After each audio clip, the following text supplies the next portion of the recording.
Muchas felicidades por esta iniciativa, Jaime. Creo que será en beneficio de todos. Y regresar a un lugar más cómodo para todos, creo que ha sido un gran logro gracias a Leomund. Lo que vamos a ver hoy es compartir algo de lo que es inmunodeficiencia común variable, que es la más común y sintomática de las inmunodeficiencias que se presenta en adulto, y algunas de las experiencias que hemos tenido con nuestros pacientes, y dejaremos el foro abierto para que nos comente cada quien su propia experiencia desde su punto de vista propio o de su institución. Entonces vamos a ver la experiencia en una clínica inmunodeficiencia común variable, le deseamos la más sintomática de todas, y presenta el doctor Irving Vivas Rosales, residente de nuestro servicio. El día de hoy, como ya comentó la doctora Norailda, que fue del servicio de alergia de inmunología clínica del Hospital Centro Médico, la plática que vamos a desarrollar es inmunodeficiencia común variable, la experiencia que ha tenido el servicio referente al manejo de estos pacientes. Mi nombre es Irving Vivas y soy residente del servicio de alergia. La plática se va a dividir en dos contenidos. La primera sección vamos a ver un panorama general acerca de la inmunodeficiencia común variable, y la siguiente sección es los trabajos realizados en nuestro hospital.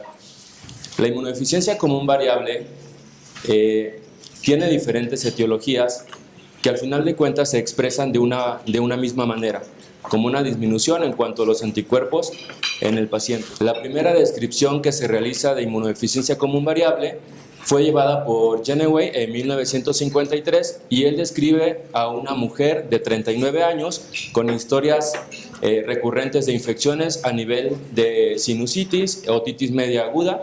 La inmunodeficiencia común variable se considera como la primer inmunodeficiencia humoral sintomática, ya que si bien es cierto el déficit selectivo de IgA, esta es la más frecuente, sin embargo muchos de esos pacientes llegan a cursar de forma asintomática, por lo tanto es la primera inmunodeficiencia humoral tipo sintomática. Puede llegar a tener un defecto autosómico, el cual existe un patrón de herencia que puede ser tanto recesivo o dominante. La inmunodeficiencia común variable es una enfermedad la cual va a predisponer a las infecciones. En general no existe una predisposición por algún tipo de género, sin embargo, en cuanto a los picos de edad, tenemos que estos se presentan en dos picos, una en la etapa escolar a partir de los 6 y 10 años de edad, y el segundo pico puede ser entre la segunda y la tercera década de la vida. La incidencia va a variar de acuerdo a la literatura que se consulte. Actualmente se habla de una incidencia de 1 en 10,000 a 50,000 habitantes.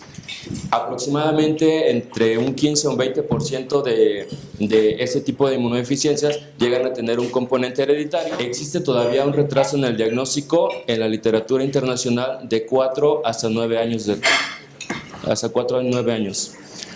Los criterios diagnósticos fueron establecidos por la Sociedad Europea y Americana de Inmunodeficiencias, y el primer criterio nos comenta que debe de existir la disminución de los niveles de IgE, 2 desviaciones estándar por debajo de la media. En este se deberán tomar al menos 2 mediciones con un lapso de 3 semanas en cada una. El siguiente criterio es la disminución de una desviación de IgM o IgA, inicio mayor de 4 años de edad, ausencia de isomaglutinina o una pobre respuesta a polisacáridos, y obviamente la exclusión de otras causas de hipogamaglobulinemia. Se han descrito fenotipos actualmente, los cuales están marcados en cuanto a la producción de los linfocitos B, a la maduración, la activación, defectos en el centro germinal y defectos también en el centro postgerminal. Bueno, el cuadro clínico de sus pacientes. El cuadro clínico puede agruparse en 4 variedades. Esos pacientes llegan a presentar infecciones recurrentes, tienen autoinmunidad, autoinflamación y neoplasias. Dentro de las infecciones, el porcentaje es aproximadamente un 86 a un 90%. Son infecciones recurrentes, son infecciones graves, puede ser por microorganismos oportunistas, Y dentro de la autoinmunidad, representando un 15 o un 30% de sus pacientes, lo más común es que lleguen a debutar con citopenias autoinmunes. Inflamación granulomatosa aproximadamente en un 8-20% y malignidad en 6 a 9% de nuestros pacientes. Todo esto es generado por una disregulación del sistema inmunológico. En cuanto a las manifestaciones respiratorias, estas pueden agruparse en dos grupos. Manifestaciones de tipo infecciosas y no infecciosas. Dentro de las infecciosas son infecciones recurrentes. El paciente puede estar con otitis medias agudas de tipos recurrentes, sinusitis, pueden llegar a tener bronquitis y neumonía. Generalmente los microorganismos que van a infectar a esos pacientes son microorganismos encapsulados extracelulares, sobre todo si existen infecciones a nivel del aparato respiratorio inferior, infecciones recurrentes, existe un proceso de inflamación constante que puede llevar al origen de bronquiectasias. Eso obviamente aumenta la mortalidad de esos pacientes. Dentro de las causas no infecciosas, manifestaciones no infecciosas, tenemos la enfermedad intersticial, la enfermedad granulomatosa y la hiperplasia linfoide. A nivel gastrointestinal, el paciente puede llegar a tener diarrea crónica. Actualmente se habla de una enteropatía asociada a inmunodeficiencia común variable, la cual, de acuerdo a la Corte, puede estar presente aproximadamente en el 9% de los pacientes. Esa diarrea crónica también puede ser de tipo infecciosa. Generalmente por orden de frecuencia son bacterianas, por virus y por protozoarios. Enfermedad inflamatoria intestinal aproximadamente en un 4 a un 12% de nuestros pacientes, enfermedad celíaca e hiperplasia linfoide. A nivel hepático existe hiperplasia nodular regenerativa, hepatitis autoinmune y cirrosis biliar primaria. Referente a la autoinmunidad, de acuerdo a la Corte estudiada, se habla de una frecuencia de aproximadamente entre 20 a 30% de los pacientes. Eso es importante porque aproximadamente el 60% de estos pacientes pueden llegar a debutar como una citopenia autoinmune incluso antes de que se le realice el diagnóstico de inmunodeficiencia común variable. Lo más común es trombocitopenia inmune idiopática y citopenias de tipo autoinmune. Pueden llegar a tener también manifestaciones reumatológicas, aproximadamente en un 10 a un 30%. Y otra de las manifestaciones de autoinmunidad son anemia hemolítica, el síndrome de Evans, síndrome antifosfolípido, anemia perniciosa, CUSI o enfermedad de Crohn, uveitis y vasculitis. Dentro de la enfermedad granulomatosa se habla de una frecuencia aproximadamente entre un 5 a 25% de los pacientes. Los sitios más comunes afectados son pulmón y vaso por orden de frecuencia, y estos se van a caracterizar porque existen granulomas no caseificantes, las cuales no se encuentran asociados a infecciones, y dentro del diagnóstico diferencial de sus pacientes se tiene que hacer el diagnóstico con versus sarcoidosis. Los sitios que también se pueden llegar a afectar en menor frecuencia son piel, hígado, riñón y sistema nervioso central. Enfermedades alérgicas en inmunodeficiencia común variable sí se han descrito, aunque relativamente la incidencia es baja. Se habla de asma aproximadamente en un 6 a un 22%, y rinitis crónica, la cual se ha demostrado un componente alérgico solo en el 10% de los casos. Generalmente esos pacientes llegan a tener rhinosinusitis crónica de etiología bacteriana aproximadamente en un 80 a 90% de los casos. En cuanto a malignidad, tiene un mayor riesgo que la población general. Aproximadamente, de acuerdo a la Corte, representa un 8 a un 10%. Los más comunes son linfomas, cáncer gástrico, y aquí es muy importante porque se tiene que hacer el escrutinio en búsqueda de infección concomitante de Helicobacter pylori, ya que esta infección llega a aumentar el riesgo de padecer un tipo de neoplasia, sobre todo a nivel gástrico, de hasta 50 veces más riesgo. La clasificación. Existe una clasificación, bueno, a lo largo del tiempo se han establecido varias clasificaciones. Una de las clasificaciones es la de Freiburg, la cual la va a dividir en dos grupos. La importancia de esta clasificación es que el paciente, de acuerdo al grupo, puede cursar puede asociarse a otras comorbilidades. Por ejemplo, en el grupo 1A pueden existir esplenomegalia aproximadamente el 58% de los pacientes, granulomas en un 20% y citopenias autoinmunes en un 26%. Referente al tratamiento, aquí uno de los pilares en cuanto al tratamiento es la vigilancia en estos pacientes.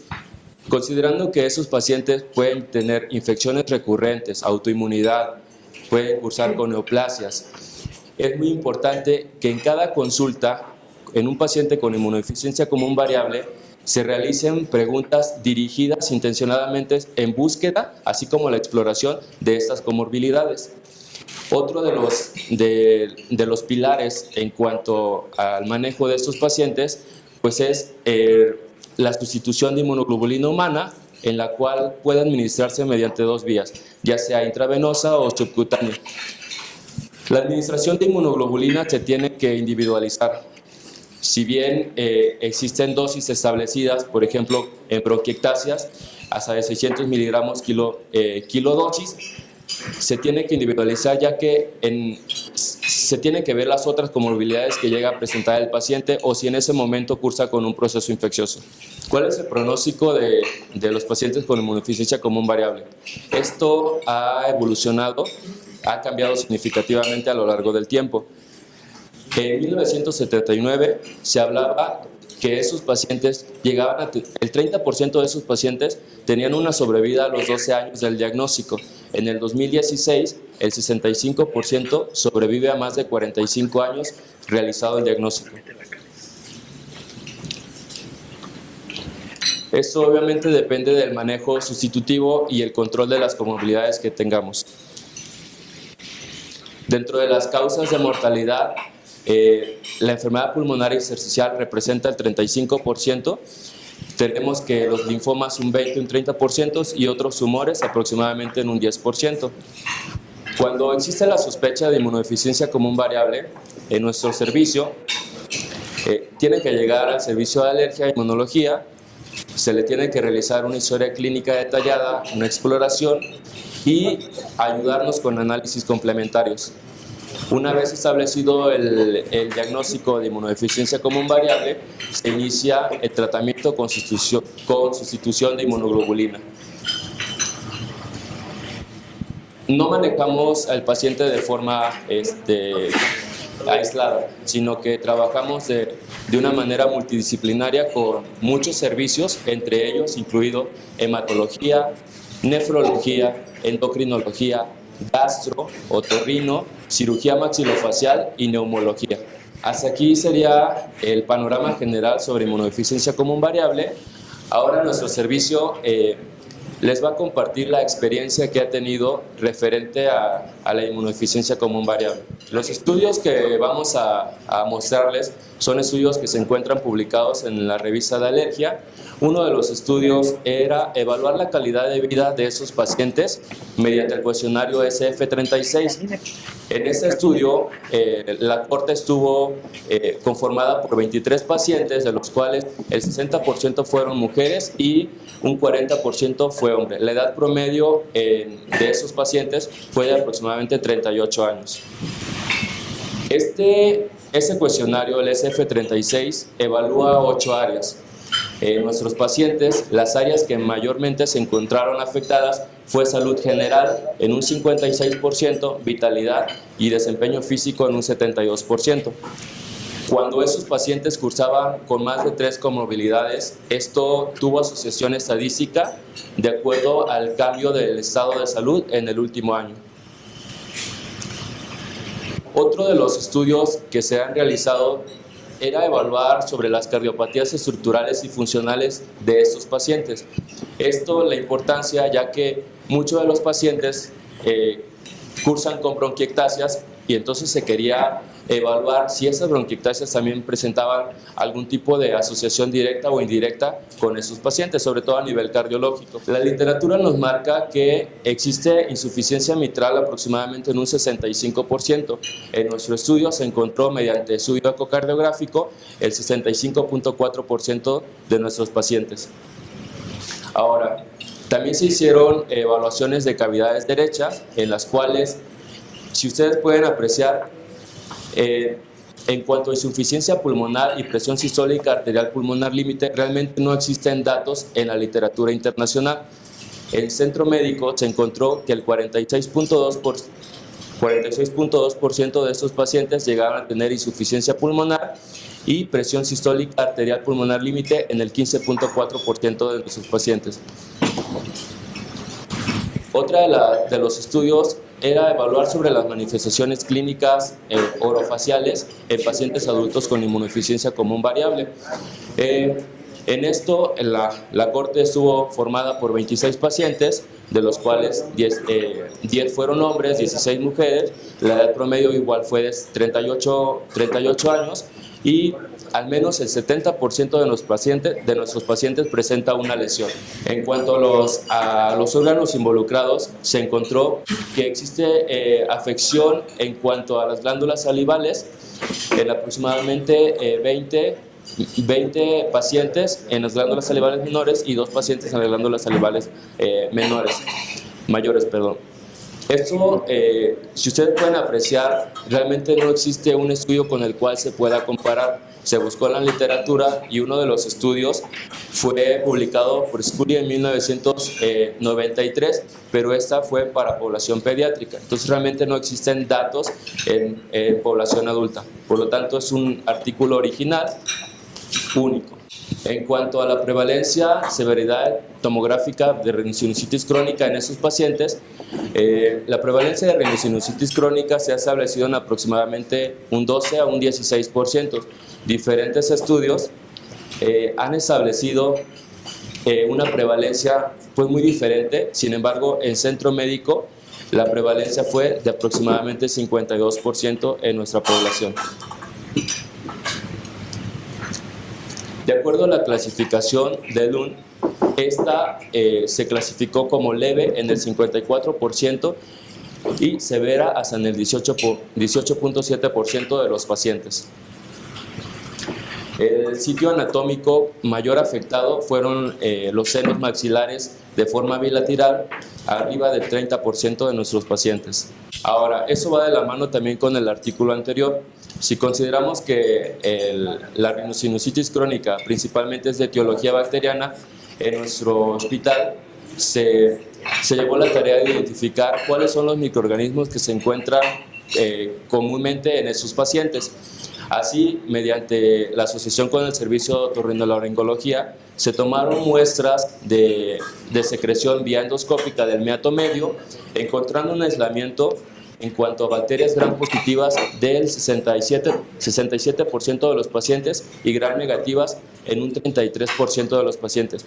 A todos estos microorganismos también se le hizo antibiograma, y una de las aportaciones que tiene este artículo es que se deberá iniciar tratamiento con doxiciclina 100 miligramos vía oral cada 24 horas por un periodo de 14 días. En cuanto a la prevalencia de alteraciones gastrointestinales en estos pacientes, la literatura nos marca que existe una prevalencia de gastritis crónica en el 30% de los pacientes. Estos tienen 50 veces más riesgo de padecer cáncer gástrico, gastritis atrófica en el 50% de los pacientes, enfermedad inflamatoria en un 4%, mientras que en centro médico se encontró que los trastornos funcionales en el aparato digestivo estuvieron presentes en el 23.5% de los pacientes, seguido de diarrea crónica y enfermedad celíaca. Los cambios histopatológicos, la literatura nos dice que sus pacientes cursan con atrofia de vellosidades en un 24 o un 50% y hiperplasia linfoide un 8%. Sin embargo, en centro médico, la hiperplasia linfoide representa el 91% en las muestras histopatológicas. Otro de los estudios que se realizaron era saber la prevalencia de cáncer en pacientes con inmunodeficiencia. La literatura nos marca que los más frecuentes son linfoma no Hodgkin, la enfermedad de Hodgkin y el cáncer gástrico. En el centro médico nosotros tenemos pacientes con linfoma no Hodgkin, un paciente con carcinoma de la cabeza del páncreas, un paciente con leucemia mieloide y carcinoma papilar también de tiroides. Este protocolo, este estudio, todavía está en vías de publicación y era evaluar sobre la prevalencia que existe de bronquiectasias en estos pacientes. Se ha establecido una prevalencia de aproximadamente 17 a un 90% de forma internacional. Sin embargo, en el centro médico, la prevalencia fue de aproximadamente 86% de los pacientes. La distribución fue en el sexo masculino 26.3, y en el sexo femenino de 73.6. En cuanto a la severidad, de acuerdo al estudio tomográfico, el 10% tiene una clasificación leve y aproximadamente un 37% tiene una afección severa. Bueno, uno de los pilares en cuanto al manejo de esos pacientes es la sustitución de inmunoglobulina. En nuestro hospital se ideó un esquema ambulatorio para la aplicación de gamma-globulina, el cual lleva por nombre como esquema ANCAR, y ustedes aquí pueden apreciar la velocidad de infusión y cómo es que se administra. Sin embargo, ese esquema no se encuentra exento de efectos adversos. Por orden de frecuencia, los efectos que mayor presentan los pacientes son cefalea, náuseas, escalofríos, vómitos y mareo. Sin embargo, al ser un esquema que se puede aplicar de forma ambulatoria, eso se ve traducido en cuanto a costo, en cuanto a ahorro por año en nuestro hospital, ahorrándole al instituto aproximadamente 3.467.000 pesos anuales. Esto, si el paciente se tuviera que hospitalizar, al instituto le costaría aproximadamente 5.458.000 pesos. Actualmente se están llevando a cabo 3 protocolos en esos pacientes para evaluar el estado nutricional, la calidad de vida y la percepción que tienen esos pacientes acerca de su enfermedad mediante el cuestionario BIPQ. Los estudios han ido cambiando referente al número de la población. Actualmente nuestra población, solo de inmunodeficiencia común variable, está conformada por 29 pacientes. De estos, el 34% son hombres y un 66% son mujeres. La edad promedio de nuestros pacientes es de 36 años. Y si bien la literatura nos marca que existe un retraso en el diagnóstico de 4 a 9 años, en nuestra población existe todavía un retraso en el diagnóstico de hasta 18 años. Como conclusiones, la inmunodeficiencia común variable se considera una enfermedad heterogénea. Se deberá disminuir el retraso en el diagnóstico mediante la difusión de información. Se debe de quitar el tabú acerca de que las inmunodeficiencias primarias son especialmente en niños, ya que actualmente se sabe que las inmunodeficiencias pueden llegar a tener una expresión en el adulto.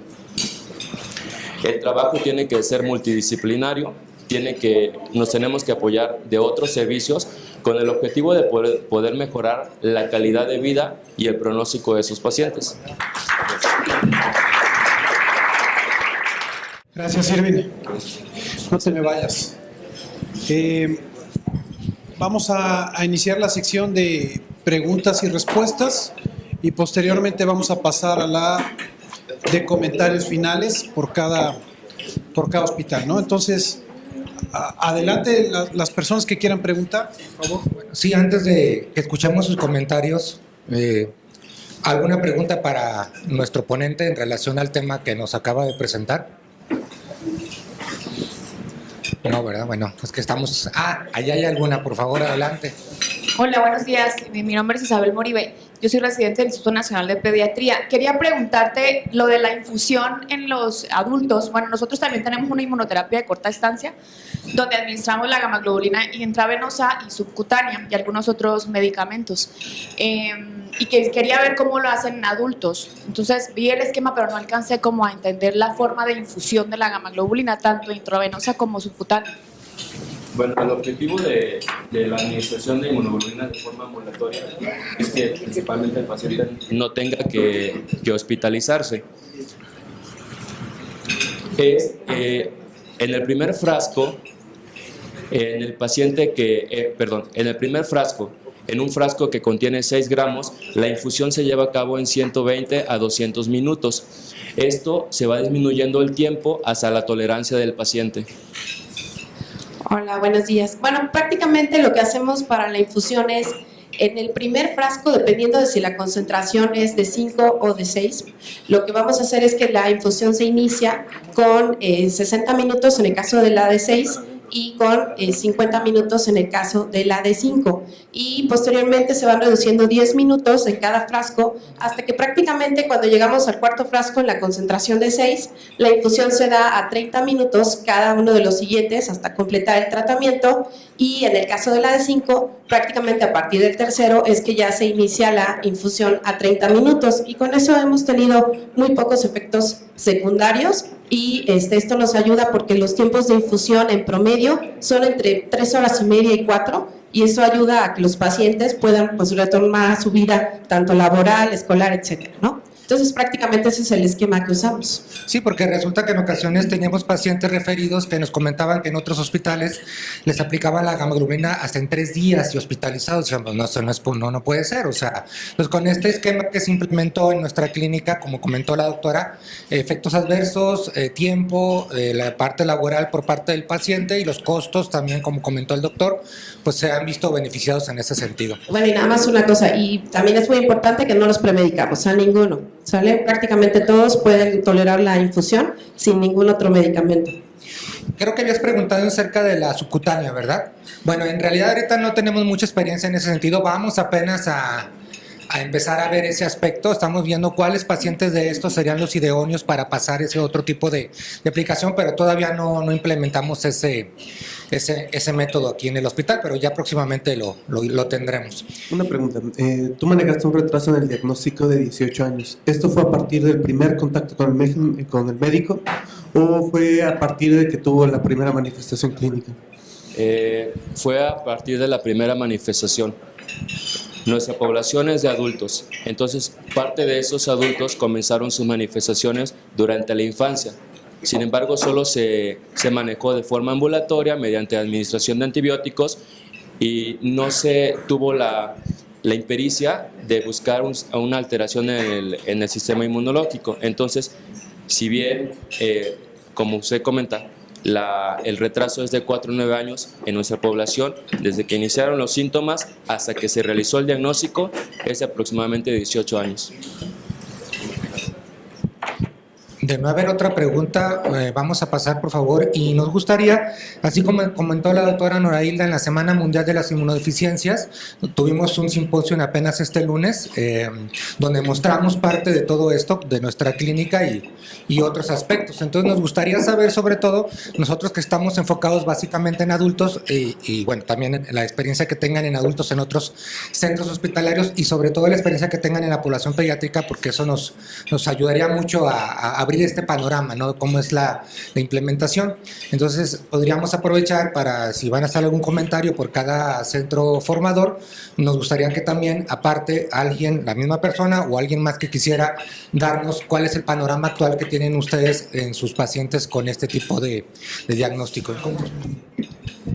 Empezamos allá. A ver, adelante. Les voy a pedir que se pongan de pie.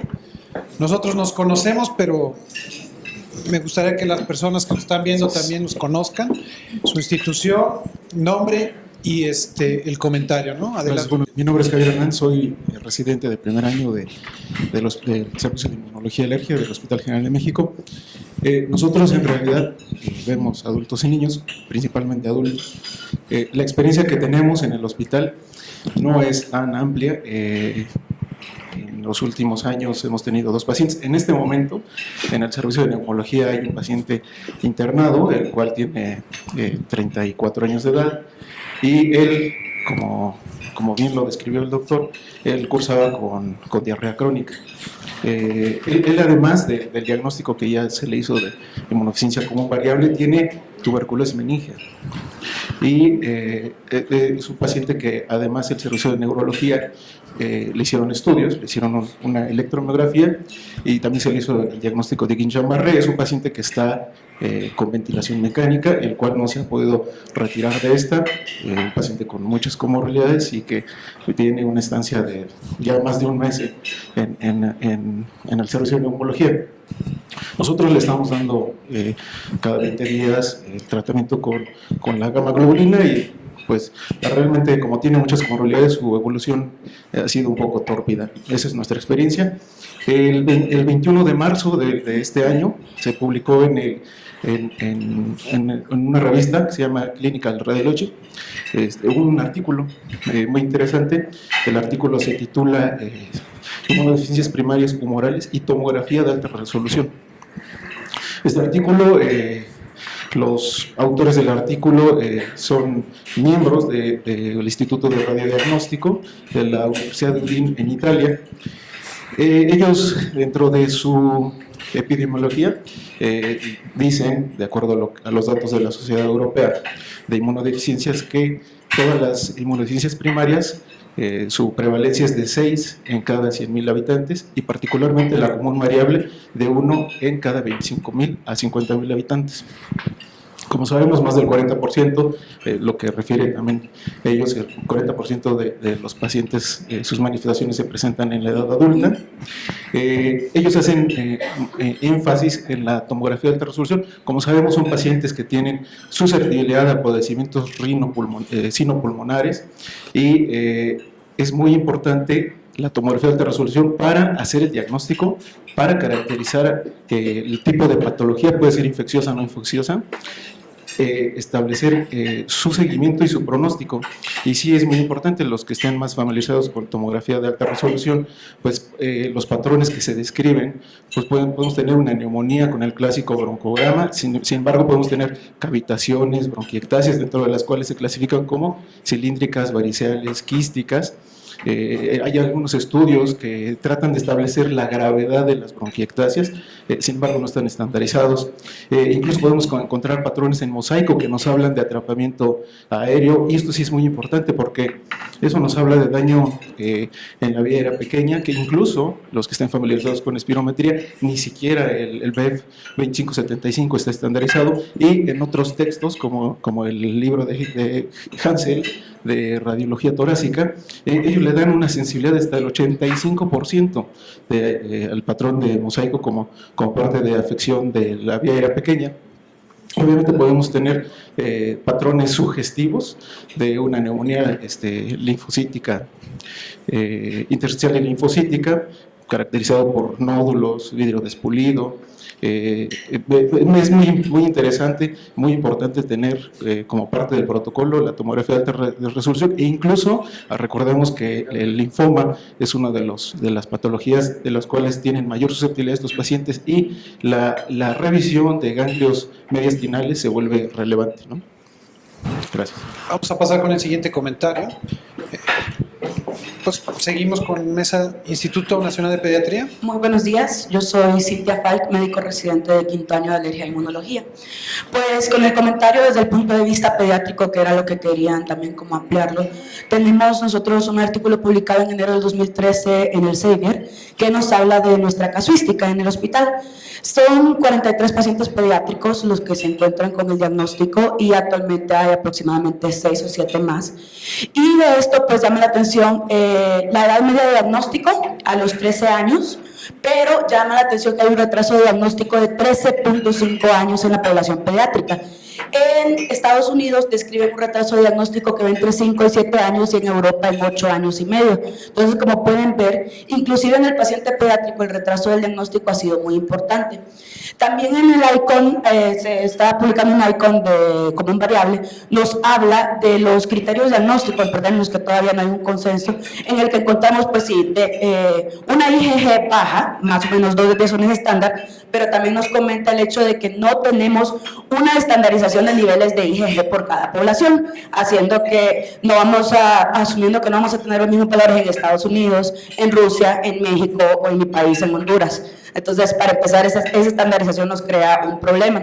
Segundo, que algunas poblaciones toman la deficiencia de IgA como indispensable para el diagnóstico, pero en el ICON lo toman como susceptibilidad de IgM o IgA. La presencia de la respuesta a vacunación también es uno de los factores, y esto pues nos hace pensar en el retraso en el diagnóstico que estamos teniendo. Pues cuántos pacientes pasan muchos años con enfermedades como lo más frecuente que encontramos nosotros, la rinocinositis en el 80% de los casos, respiratorios, las neumonías, seguido de los cuadros gastrointestinales en el 50%, ¿ok? Y algunos pacientes inclusive nunca fueron hospitalizados en su vida, sino que se hizo la sospecha diagnóstica y después se confirmó el diagnóstico. Una de las cosas con la diferencia de adultos que sí encontramos importante es que en nuestra población el 20% de los pacientes sí tenían alguna asociación con enfermedades alérgicas, entre estas el asma, la rinitis alérgica y la dermatitis atópica, que sí es más alto de lo que encontramos en la literatura, bueno, en lo que refirieron en la literatura de adultos. Entre otras cosas, pues ya hemos encontrado, hemos podido elucidar algunas de las mutaciones asociadas. La mutación de LRBA, tenemos una paciente pediátrica que está siendo tratada en la institución con la mutación de LRBA y característica como lo presentan en la clínica, ¿verdad? El paciente con inmunodeficiencia común variable con diarrea crónica asociado a enfermedad inflamatoria intestinal. Entonces, como podemos ver, la gama del paciente pues no es tan diferente a los estudios reportados a nivel internacional con respecto a las manifestaciones, pero sí es muy preocupante el saber que aún tenemos un retraso diagnóstico tan importante que nos va a llevar a ese paciente adulto que tiene mayor retraso. Y otra de las cosas muy importantes que encontramos en nuestra casuística, el 51% de los niños ya tenían bronquiectasis al momento del diagnóstico. Sin duda la experiencia que tienen ustedes es muy importante, dado que son el Centro Nacional de Referencia para Inmunodeficiencias, y afortunadamente cada uno de nosotros en los hospitales estamos haciendo diagnósticos y estamos tratando a estos pacientes, por lo cual estamos tratando de reducir esa brecha que tenemos de diagnóstico, ¿no? Y las complicaciones que genera, principalmente, que ya comentaste, que son muy interesantes y que terminan siendo vistos por ustedes que en su etapa de adulto, ¿no? Y algo que me pareció muy importante y durante toda la plática y que quería comentar era parte de esto, ¿no? De estas alteraciones que tienen los pacientes, que no solo es un problema de inmunodeficiencia, sino dentro del espectro, la forma de presentación que se asocia con alergia y sobre todo con neoplasias, donde está fallando el gen, donde está fallando la regulación del sistema inmunológico, principalmente la producción de interleucina 10, del TGF-beta, que son las que están tratando de equilibrar este sistema, y que aunque no sabemos bien la causa, una de ellas es por la falla de TACI, ¿no? Esto es algo que estábamos revisando recientemente con nuestros residentes en el hospital. Entonces, es muy interesante ver que aunque no sabemos por qué, afortunadamente sí sabemos por qué se llegan a presentar estas alteraciones, ¿no? Es un dato que deberíamos de tener siempre en consideración, y cada una de las inmunodeficiencias que está asociado o con autoinmunidad o con aparición de neoplasias y con alergia, ¿no? Que al final de cuentas todos son parte del espectro de la misma baraja. Hospital y infantil, de una vez. Bueno, buenos días, yo soy Jazmín Navarro, soy residente de primer año de alergia del Hospital Infantil de México. Bueno, antes que nada agradecerte por tu extraordinaria ponencia. Me parece muy interesante este tema porque se ha visto, o hoy en día sabemos que es mucho más complejo comparado como anteriormente se conocía. Es muy importante lo que se comenta del diagnóstico oportuno. Hay un estudio en el 2013 en donde participaron 7 centros, y en este estudio se mencionaba que había un retraso en el diagnóstico de 12 años. Entonces, es muy importante como instruir a los pediatras o a los médicos generales de primer nivel a hacer una historia clínica muy, muy detallada, como para detectar a estos pacientes y evitar complicaciones, sobre todo a nivel pulmonar. Otra cosa muy importante en estos pacientes es también sospechar, o sea, si tenemos un paciente que tiene el antecedente de alergias, de anafilaxis secundaria, transfusiones, o que ya tiene otra inmunodeficiencia como de base, pues sospechar en esta patología. INER. Buenos días, yo soy Alejandro Cano del INER. Muchas felicidades por tu ponencia. La verdad, este es un tema que, más allá, como comenta la compañera del infantil, debe llegar al médico general, al médico familiar, para acelerar el diagnóstico de este paciente, porque realmente es, pues sí, es estrategia costo redituable un diagnóstico oportuno. Un estudio publicado en 2016 comentaron sobre el efecto de vacuna de influenza en pacientes con inmunodeficiencia común variable. Aunque realmente ninguno de ellos presentó respuesta humoral, en estudios de citometría de flujo hablaban que sí había producción de interferón específico y de interleucina 2 en células estimuladas con la vacuna, lo cual esto podría ser una ventana pues de una opción que podríamos considerar, pero bueno, no hay estudios todavía. En nuestra institución ahorita estamos con un protocolo en rinosinusitis crónica sobre estudio de inmunodeficiencias humorales y sí hemos visto que algunos pacientes no se ha sospechado y encontramos que sí hay prevalencia de estas enfermedades. Son pacientes que generalmente no han sido internados, no han tenido, afección grave y muchos de ellos han presentado alteraciones en tomografía de tórax como bronquiectasias y completamente asintomáticos. Entonces, pues realmente es un punto donde podemos actuar aquí para prevenir este daño que a largo plazo sí va a generar consecuencias. Muchas felicidades. Centro Médico, 20 de noviembre. Buenos días, soy Lucero Juárez Santiago, residente de primer año de inmunología en el Hospital 20 de Noviembre. Es importante pues todo lo que vimos en la exposición en nuestro compañero. Algo que queremos comentar por parte de nuestro hospital es que la autoinmunidad en este espectro de pacientes es muy importante. Hay una línea de investigación aparentemente nueva que, bueno, en este caso la microbiota de pacientes con autoinmunidad y que tienen aparte inmunodeficiencia común variable es importante porque aparte de la susceptibilidad importante a infecciones que presentan, como hay una alteración en cuanto a la inmunoglobulina A, se altera la microbiota de este tipo de pacientes con microorganismos que son patógenos. Hay una disminución del espectro de estos microorganismos, aumento de los lipopolisacáridos y alteración inmunitaria de tipo celular hacia TH1 y TH17, lo cual predispone a alteraciones autoinmunes.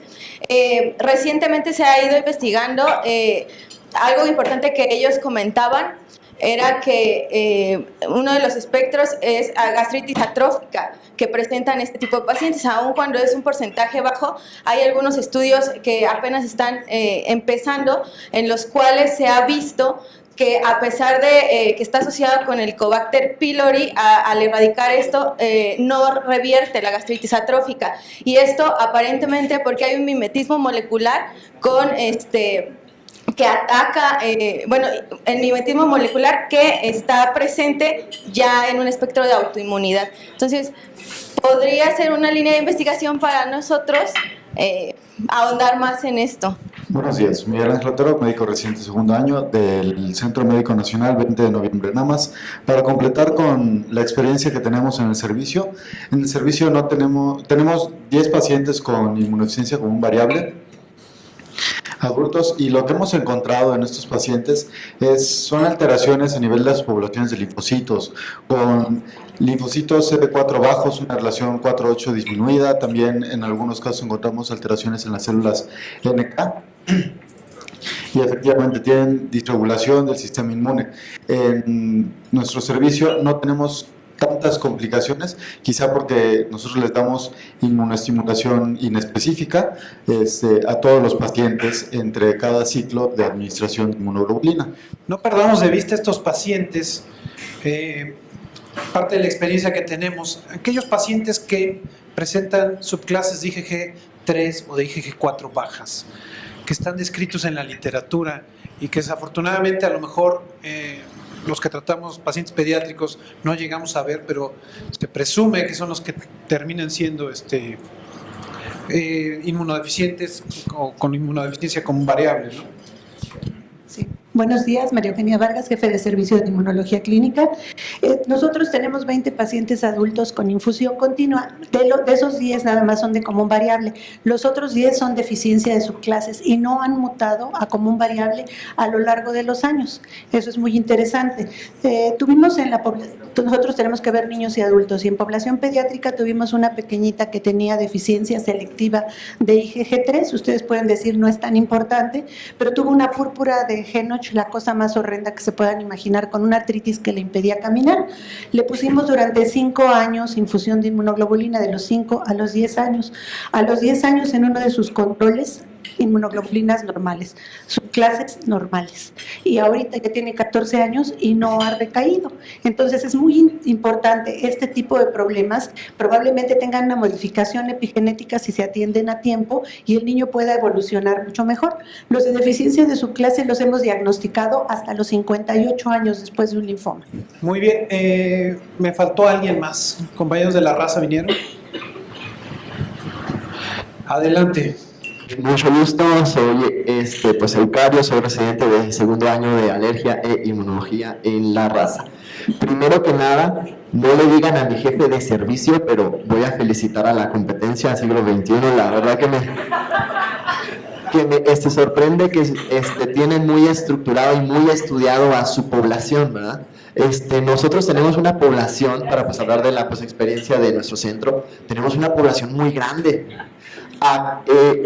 Pues actualmente tenemos más de 150 pacientes en infusión con gamma globulina y de los cuales aproximadamente la mitad son como pues, variable. Pues a fin de cuentas yo creo que aunque tenemos algunos estudios en estos momentos, pues estamos pues sacando algunos protocolos en lo que se refiere, por ejemplo, a la asociación con hipoacusia con los pacientes con inmunodeficiencias pues humorales. A fin de cuentas, digamos que podríamos hacer más. Yo sé que a veces la carga asistencial puede ser muy pues importante, pero yo creo que nunca hay que poner la carga asistencial como excusa para no realizar la investigación que la verdad que necesitamos tener en nuestros pacientes.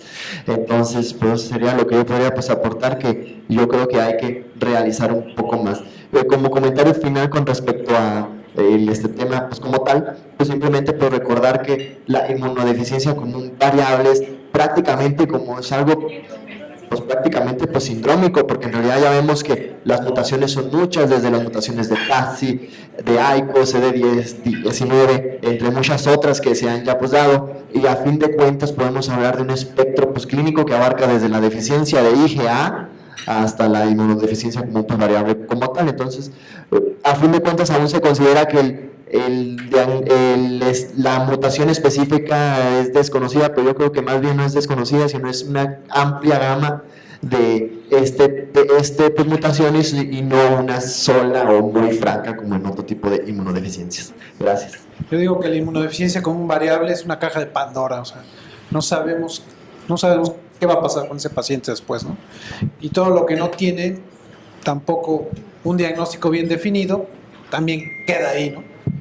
¿Algún comentario final que quiera hacer alguien más? Buenos días, soy Yesido Líder, residente de segundo año del INER. Como un comentario, bueno, la presentación estaba muy buena para darnos el panorama de lo que es la común variable en México como tal.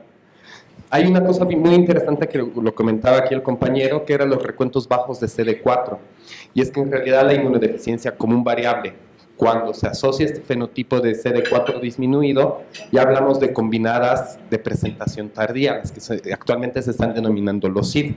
Entonces, quizás, como no más que sugerencia, sino como tener siempre en mente que una común variable de presentación en el adulto, tendríamos que ir un poco más allá con las citometrías periódicas para ver en qué momento estos pacientes hacen el OSIT.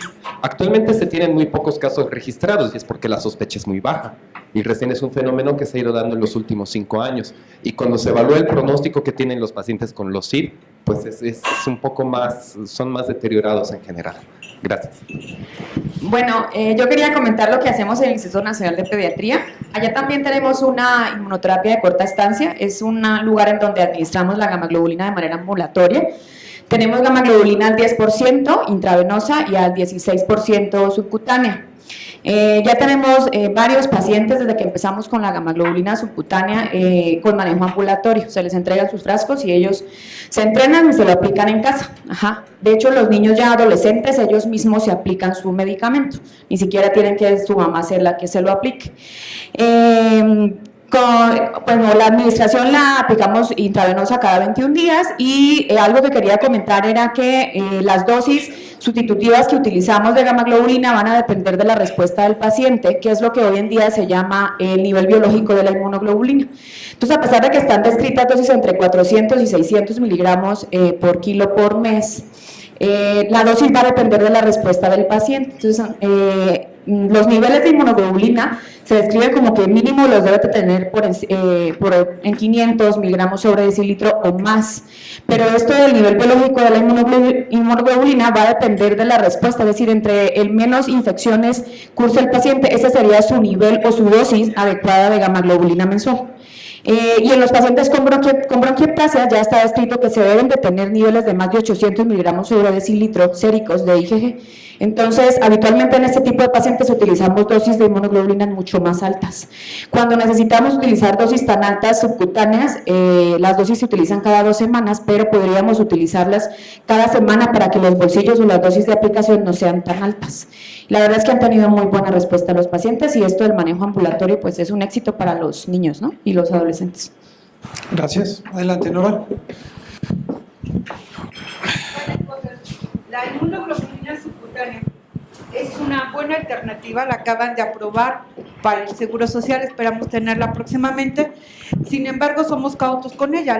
La presentación que tenemos nosotros aprobada en la institución es de 3.5 gramos. Al final de cuentas no nos interesa el porcentaje, sino el gramaje que tenga y el volumen que maneje. Esta parte nos preocupa porque nuestros pacientes aplican en promedio entre 30 y 35 gramos cada 21 días.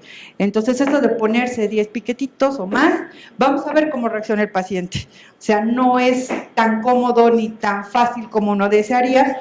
Y bueno, vamos, en un año ya les tendremos alguna casuística al respecto.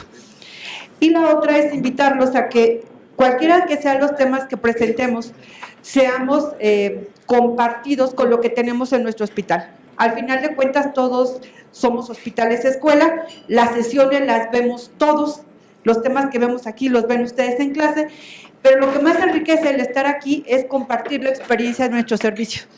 Sea buena, sea mala, los tropiezos y los éxitos, compartirlos permiten que todos los demás aprendamos en conjunto. Entonces, tratar de que cada uno de los temas que nosotros demos, incluyamos una parte que diga cómo nos va en el servicio, cuál es nuestra experiencia de vida real. Veo que eso sería todavía más enriquecedor para este tipo de sesiones. Muchas gracias. Bueno,